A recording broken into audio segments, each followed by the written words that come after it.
Anda masih bersama kami di Arah Angin TVRI. Malam hari ini kita masih membahas terkait dengan diplomasi buntu Iran Amerika Serikat terkait dengan apa yang sudah dilakukan di Islamabad kemarin. Ada jalan yang ada kebuntuan begitu terkait dengan perundingan yang sudah berlangsung.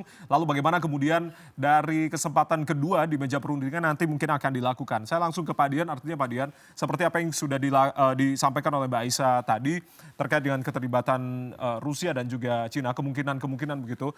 Apakah juga Anda melihat ketegangan di Selat Hormuz ini juga jangan-jangan mengganggu, memang benar-benar mengganggu lalu lintas kapal-kapal gitu? Apakah ini juga dianggap serius bagi stabilitas global, Itu Pak Dian? ketegangan di Hormuz kan kolateral. Kolateral? Masalah utama kan nuklir. Kalau masalah nuklir itu sebenarnya selesai kok. Sudah selesai? Sudah. JCPOA itu sudah menyelesaikan semua ini kok. JCPOA itu sudah membatasi program nuklir Iran, sudah bisa mengatur pengawasannya, semua sudah disepakati. Tapi kan gara-gara satu faktor itu tuh yang nunjuk-nunjuk itu. Ya kan? Donald Trump maksudnya? Ya itulah maksudnya tuh. Saya udah malas nyebut namanya, udah malas. Oke. Tapi begini, kan gara-gara dia. Ya. Karena dari kampanye memang kalau dibaca ya, kita sama-sama membaca, kan memang dia punya sentimen tertentu terhadap Iran. Nah di kampanyenya pun dia sudah bilang pokoknya Iran itu harus bisa ditundukkan. Kira-kira begitu. Target dia di kampanyenya dia. Regime change, balik lagi apa yang kemudian diungkapkan Mbak Aisyah tadi. Antara regime change yang sekarang sudah gagal. Ya. Karena tidak terpengaruh dengan pergantian pimpinan. Tapi maksudnya masalah itu sudah selesai. Jadi apa? Yang ada ini masalah-masalah yang dibuka kembali oleh dia untuk kepentingan dia. Coba lihat, Iran satu-satunya negara Timur Tengah yang belum tunduk. Sementara dia punya cadangan minyak dan gas salah satu dari 5 besar dunia tuh. Ya. Kalau Iran tunduk, itu akan lebih parah. Karena kerannya Hormuz ada di dia. Jadi berkepanjangan dong kemungkinan ini akan berlangsung. Lebih panjang atau seperti apa? Bisa kemungkinan kalau Iran tidak kuat menahan gempurannya dia. Oke. Tapi sejauh ini kan sudah terbukti Iran mampu. Dia yang akan kedodoran. Ya. Apalagi tadi disinggung Mbak Aisyah, di dalam negerinya sendiri udah nggak akan selamat kok dia ini. Nah kembali tadi masalahnya sudah selesai. Ini semua pengulangan dari pembahasan yang awal. Oke. Tadi disinggung kenapa perlu partisipan lain. Mediator dari lain. negara-negara yang Tolong kuat. lihat JCPOA pada awalnya. Ketika Iran sama Amerika dipertemukan oleh berbagai negara termasuk di Timur Tengah, tidak ada kemajuan. Tapi begitu Uni Eropa masuk, mulai ada pergerakan kemajuan dari perundingan. Oke. Karena apa? Uni Eropa datang dengan sebuah konsep yang bisa dibilang komprehensif.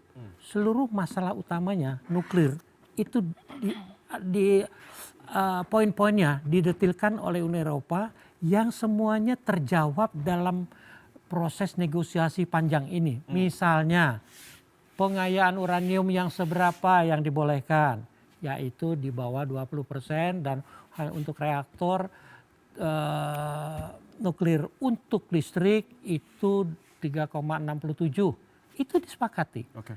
Untuk dalam kaitan nuklir juga, semua situs-situs Iran yang dicurigai sudah mulai dikunjungi oleh inspektur-inspektur IAEA. Dan mereka datang dengan laporan yang secara umum Iran sudah mematuhi semua ketentuan. Sehingga diyakini tidak ada program yang namanya untuk senjata nuklir. Artinya pengayaannya. Memang Iran itu cerdas. Dia bisa bikin katakan kalau mobil itu ada seri 1, seri 2 makin besar kan canggih.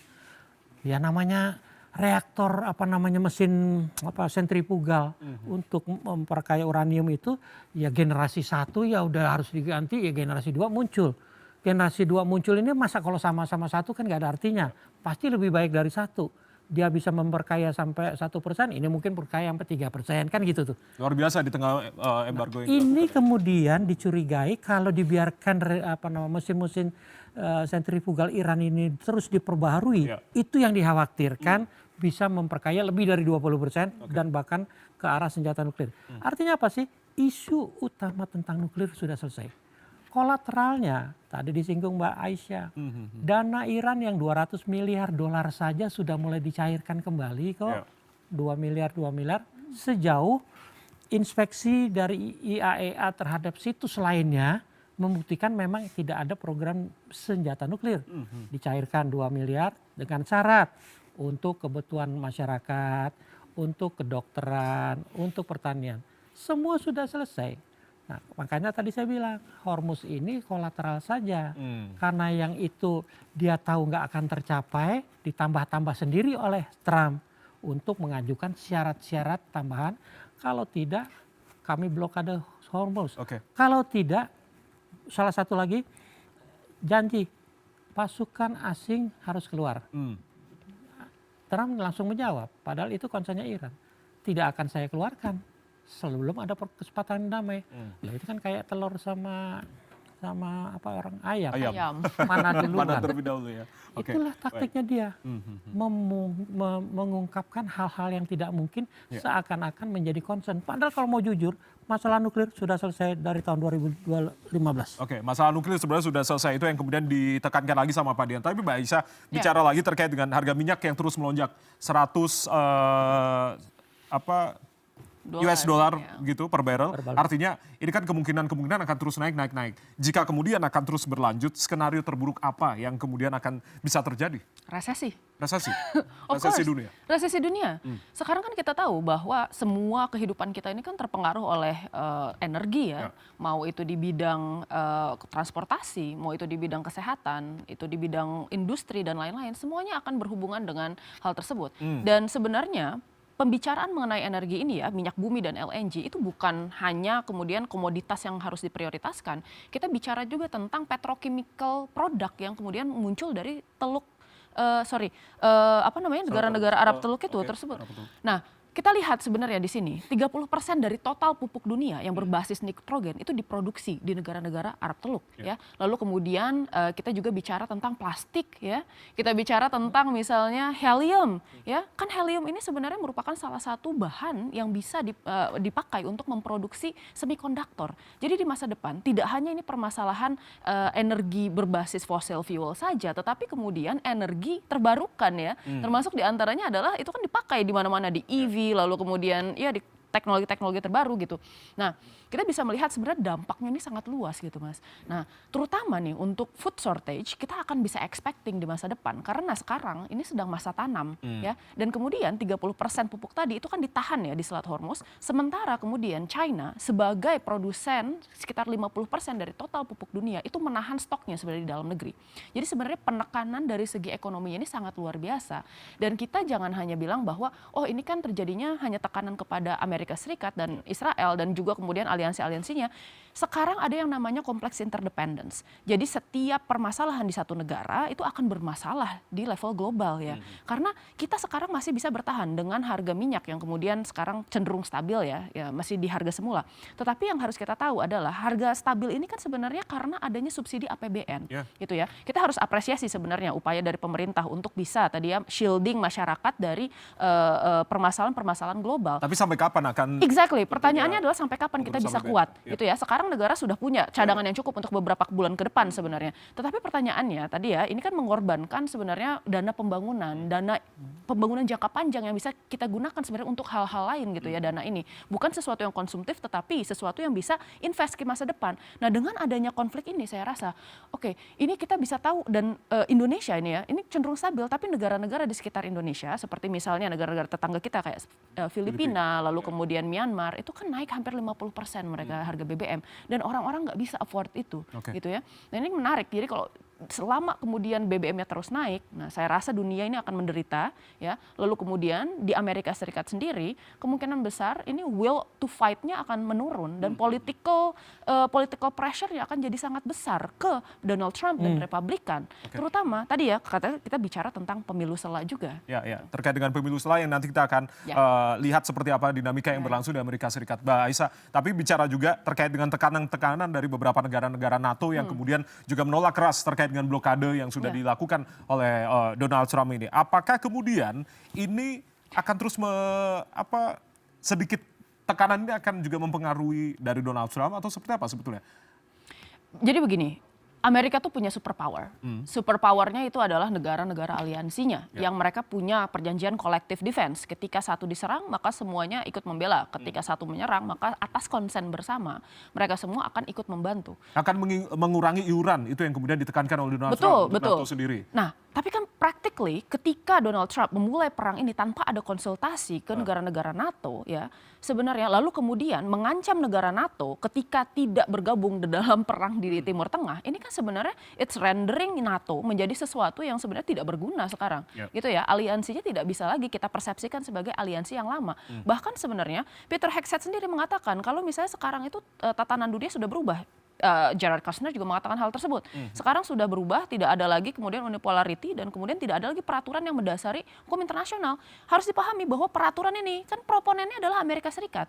Ini adalah struktur yang didirikan oleh Amerika Serikat pasca Perang Dunia Kedua. Nah, NATO ini sebenarnya sangat bergantung kepada kemudian extended deterrence dari Amerika Serikat, terutama di dalam keamanan mereka di Rusia. Nah, ketika Amerika Serikat ini kan sebenarnya memang mensupport Ukraina dalam upaya-upaya peperangan tidak langsung. Tetapi kita lihat belakangan ini sebenarnya Amerika Serikat melakukan beberapa kebijakan. Di antaranya adalah pertama offshore balancing, yang berarti Amerika Serikat ini kan menyuruh negara-negara aliansinya untuk bisa lebih mandiri secara militer karena dianggap beban sebenarnya oleh Amerika Serikat.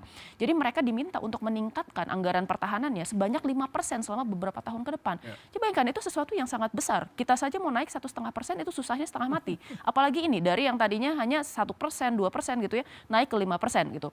Lalu kemudian yang kedua ada retrenchment policy. Retrenchment policy ini kan berarti Amerika Serikat mengurangi sumber dayanya dari poin-poin ya atau titik-titik strategis yang sebenarnya selama ini dimiliki oleh Amerika Serikat. Itu juga menjadi concern sebenarnya sama negara-negara lain. Dan ada behavior anti-allies dan vigilante juga dari Amerika Serikat.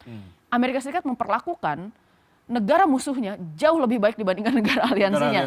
Betul, dan itu kan menarik ya. Terutama dengan pelanggaran-pelanggaran hukum internasional yang saat ini masih berusaha untuk ditegakkan oleh negara-negara NATO ya, dengan prinsip-prinsip liberalisme ya dan nilai-nilai universal gitu.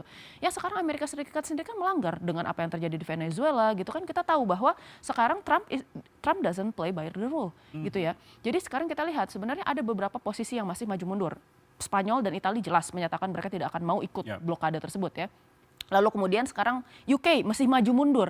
Kemarin bilang tidak, sekarang kayak mempertimbangkan ya. Kita nggak tahu nanti ke depannya seperti apa nih pernyataan dari UK. Dan negara-negara lain ini masih dalam pertimbangan. Tetapi sepertinya memang tekanan untuk bisa mengatakan tidak itu besar sekali dari dalam negeri gitu ya. Karena gini, dari Eropa sendiri selain kemudian ya kita bicara tentang persepsi mereka mengenai bagaimana perang ini ilegal dan Amerika Serikat tidak konsul, tekanan dalam negeri itu besar sekali. Terutama karena terjadi pelanggaran kemanusiaan di Gaza ya, sejak tahun 2023 kemarin gitu. Jadi masyarakat Eropa sekarang rata-rata antipati semua dengan Israel dan Amerika Serikat. Mungkin saya tambah debuter ini ya, artinya debuter NATO yang katanya itulah tulang punggung pertahanannya Atlantik Utara. Ya, tapi sekarang dari kejadian ini saya terbukti satu, ternyata Amerika yang tadinya mau bilang Amerika great again, tuh kan? Itu bukan migran tapi ya.